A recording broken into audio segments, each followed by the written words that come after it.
আমি সাদিয়া আক্তার নামিয়া, পিতা মোহাম্মদ আবু কালাম, সাং তালুস, থানা দুপচাঁচিয়া, জেলা বগুড়া। আজ আমি আপনাদের সামনে হাজির হয়েছি অত্যন্ত গুরুত্বপূর্ণ একটা বিষয় নিয়ে। আজকে আমি এই সংবাদ সম্মেলনের মাধ্যমে দেশবাসী, বিএনপি যত নেতৃবৃন্দ ও সিনিয়র বিভিন্ন নেতৃবৃন্দ ও দেশনায়ক তারেক রহমানের কাছে পৌঁছে দিতে চাই যে বিগত 13 বছর ফ্যাসিস্ট ও জুলুমবাজ সরকার ও তার দলীয় নেতাকর্মী দ্বারা নির্যাতিত হওয়া কিছু বর্বরতার কাহিনী। আমার বাবা একজন তৃণমূলের বিএনপি নেতা ও জাতীয়বাদী শ্রমিক দলের দুপচাঁচিয়া থানাধীন গুনহার ইউনিয়নের সাবেক সভাপতি ছিলেন। আমার পরিবার ও আত্মীয় স্বজন সকলে আওয়ামী লীগ ফ্যাসিস্ট সরকারের নেতাকর্মী দ্বারা বিভিন্ন হয়রানি ও মিথ্যা মামলার শিকার হয়। আমার পরিবারের বাবার বিরুদ্ধে প্রায় 55টি রাজনৈতিক ও বিভিন্ন সাজানো নাটকীয় ও গায়েবী মামলা করা হয়েছে এবং আমার সবচেয়ে ছোট কাকা আওয়ামী লীগের গুন্ডারা প্রথম দফায় তার হাত পায়ের রক কেটে ও শরীরের বিভিন্ন স্থানে ছুরি দিয়ে আঘাত করে। আল্লাহর রহমতে সে পর্যায়ে তিনি বেঁচে গেলেও দ্বিতীয়বারে তাকে একেবারে গুম করা হয়, যার খোঁজ এখনো মিলেনি। এ বিষয়ে থানায় একাধিকবার অভিযোগ করা হলেও এখন পর্যন্ত তার কোনো খোঁজ মেলেনি। আমার ছোট ভাই 8 মাস শিশু সন্তান থাকা অবস্থায় তাকে এবং আমার আম্মুকে বাসা থেকে পুলিশ দ্বারা গ্রেফতার করে জেল হাজতে প্রেরণ করা হয়। তার অপরাধ ছিল আওয়ামী লীগের অফিস ভাঙচুর ও অগ্নিসংযোগের দায়ে প্রায় 1 মাস আমার আম্মু এবং আমার ছোট ভাই কারাভোগ করে জামিনে আসে। তারা আমাদের বাসা, বাড়ি, দোকান আগুন লাগিয়ে পুড়িয়ে প্রায় অর্ধ কোটি টাকার মালামাল লুট করে নিয়ে যায় এবং আমার আব্বুর প্রায় 20টির মতো মাছ চাষের পুকুরে আওয়ামী লীগের সন্ত্রাসীরা জোরপূর্বক মাছ তুলে নিয়ে যায় ও হত্যার হুমকি প্রদান করে। এর বিরুদ্ধে এলাকাবাসীরা কিছু বলতে এলে তাদেরকে হুমকি প্রদান করে এবং তাদেরকে মামলার ভয় দেখায়। এইসব বিষয় আমাদের নিজ থানায় অভিযোগের দায়ের করা হয়েছিল, কিন্তু তাদের দলীয় ক্ষমতার কারণে আমরা আইনি কোনো সহযোগিতা বা সুবিচার পাই নাই। এগুলো ঘটনা 5 আগস্ট দেশ দ্বিতীয়বারের মতো স্বাধীন হওয়ার আগের ঘটনা। দ্বিতীয়বার দেশ স্বাধীনের পর যখন আওয়ামী লীগ সন্ত্রাসী বাহিনী যখন শান্ত হয়, ঠিক তখনই গুনহার ইউনিয়নের ঐতিহ্যবাহী তালুস বাজারের সরকারি সম্পত্তিতে অর্থাৎ হাটের জায়গাতে গুনহার ইউনিয়নের বর্তমান চেয়ারম্যান জনাব নূর মোহাম্মদ আবু তাহের সরকারি বিধি বহির্ভূতভাবে জোরপূর্বক 3 সেট সেমি পাকা প্রায় 35টি ঘর নির্মাণ করিয়া মোটা অঙ্কের অর্থের বিনিময়ে চেয়ারম্যান সাহেব অনুগত লোকদের বরাদ্দ প্রদান করিতেছে।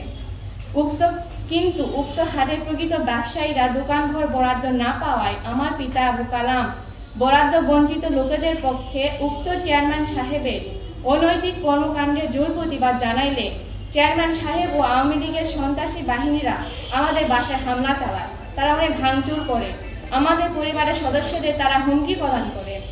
এর কিছুদিন পর সেই ক্ষোভে তারা লোকজন নূর মোহাম্মদ আবু তাহেরের লোকজন এবং আওয়ামী লীগের সন্ত্রাসীরা চক্রান্ত করে সেনাবাহিনী দ্বারা আমাদের বাসায়, সেই সঙ্গে আরো 4টি বাসায় তারা তল্লাশি চালিয়ে দেয়।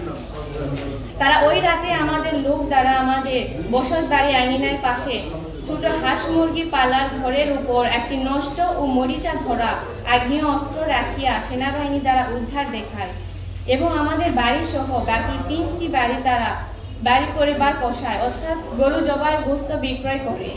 3টি বাসায় গরু জবাইয়ের দা ও গরুর চামড়া সেলার ছুরি জব্দ করে। আসলে এগুলো তাদের ব্যবসায়িক জিনিস এবং আমাদের বাড়ির স্বয়ং কক্ষে তল্লাশি পূর্বক গরু বিক্রয়ের নগদ 7,50,000 টাকা উদ্ধার পূর্বক তাহা জব্দ দেখাইয়া মিথ্যা মামলা জড়িত করিয়াছে এবং সাংবাদিকদের ভুল তথ্য প্রদান করিয়া বিভিন্ন পত্র পত্রিকায় আমার পিতা ও আমার চাচাদের ছবি ও অস্ত্রশস্ত্র ও নগদ টাকার ছবি মিথ্যা সংবাদ প্রচার করিয়াছে। উক্ত ঘটনার পর কিছু অপরিচিত মানুষজন এবং চেয়ারম্যান সাহেবের লোকজন আমাদের বাড়ির আশেপাশে ঘোরাফেরা করিতেছে এবং বিভিন্ন উস্কানিমূলক কথাবার্তা বলিতেছে। আমি সহ আমার পরিবারের সদস্যগণ এবং আমার চাচাদের পরিবারের সদস্যগণ পুরুষশূন্য পরিবার হিসেবে চরম নিরাপত্তাহীনতায় ভুগিতেছি। এমন অবস্থায় আপনাদের লেখনীর মাধ্যমে দেশে আপামর জনতার জ্ঞান অর্থে আইন শৃঙ্খলা বাহিনী, যৌথ বাহিনী, র্যাব বাহিনী এবং পুলিশ প্রশাসকের নিকট আমার পিতা ও চাচাদের উক্তরূপ ষড়যন্ত্রমূলক মিথ্যা মামলায় গ্রেফতার, হয়রানি আমার এবং আমার চাচাদের পরিবারের সদস্যজনের জানমালের নিরাপত্তা ও আর্থিকভাবে ক্ষতির আশঙ্কা হইতে নিস্তার পাইবার জন্য আপনাদের মাধ্যমে অত্র সাংবাদিক সম্মেলনের আবেদন জানাইতেছি। আগে জামাত ছিল, তবে আমরা শুনতেছি এখন তিনি আর জামাতে নেই। এখন কোন দলে গেছে? আওয়ামী লীগের যে নেতা কর্মীরা ছিল 5 আগস্টের আগে, যারা ওই আওয়ামী লীগ ছিল, তারা এখন নিজেদেরকে 5 আগস্টের পর বিএনপি বলে দাবি করতেছে এবং আমাদের চেয়ারম্যানের সঙ্গে তারা যুক্ত হয়েছে। যুক্ত হওয়ার পর আমার বাবার বিরুদ্ধে তারা ষড়যন্ত্র করতেছে। 5 আগস্টের পরে কেন তারা একবার রুখে তারা আমার বাবাকে মানে কি করবে তারা জানে না, আমার বাবাকে মিথ্যা মামলা দিয়ে তারা ফাঁসাইছে। আমার বাবা এখন ওই ব্যবসা করে, গরুর ব্যবসায়। এখন গরু কেনা বেচা করে, কিছু মানে কিনে আনে, কিছুদিন পর বাজারে যখন বেশি টাকা ওঠে, গরুর দাম বাড়ে, তখন আমার বাবা সে বিক্রি করে। আবার ব্যবসায় করে যেগুলো অস্ত্র ছিল তারা সেগুলো নিয়েছে। আর ওই চেয়ারম্যানের লোকজন এবং আওয়ামী লীগের যেগুলো নেতা কর্মীরা ছিল, ওই যেদিন আমাদের বাড়িতে সেনাবাহিনীরা আসে সেই দিন তারা এসে আমাদের ওই আগ্নেয় যে অস্ত্রগুলো যেগুলো দেখানো হচ্ছে ওই সাংবাদিকদের ওই পত্র পত্রিকায়, সেগুলো তারা রেখে যায়। আর সেইটাই ওই সেনাবাহিনীরা আসে তারা উদ্ধার করে, মানে তাদেরকে সংবাদ দেওয়া হয়। সেনাবাহিনীরা যেই দিন আসে সেই দিনই তারা আমাদের বাসায় ওই অস্ত্রগুলো রেখে যায়। আসলে এই অস্ত্রগুলো কারা রাখছে, নাম কি তাদের? আওয়ামী লীগের নেতা কর্মীরা আর আমাদের গুনহার ইউনিয়নের জনাব নূর মোহাম্মদ আবু তাহের, চেয়ারম্যান, বর্তমান চেয়ারম্যান জনাব নূর মোহাম্মদ আবু তাহের।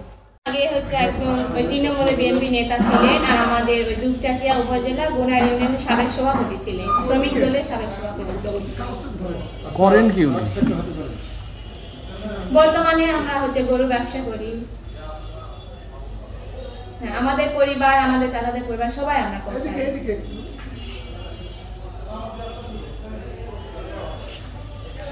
আপনি কোথায় পড়াশোনা করেন? আমি তালুশরীফকে মুঞ্চে বিদ্যালয়ের কলেজে। বিদ্যালয়ের ক্ষমতা থাকার কারণে আমরা কোনো সেই রকম সুবিধা পাই নাই। আমার যে কাকা হত্যা করা মানে গুম করা হয়েছে 6 বছর আগে, আমরা একাধিকবার অভিযোগ করেছি, কিন্তু আমরা তার বিরুদ্ধে কোনো সুবিচার পাই নাই। এখনো পর্যন্ত তার কোনো খোঁজ পাই নাই।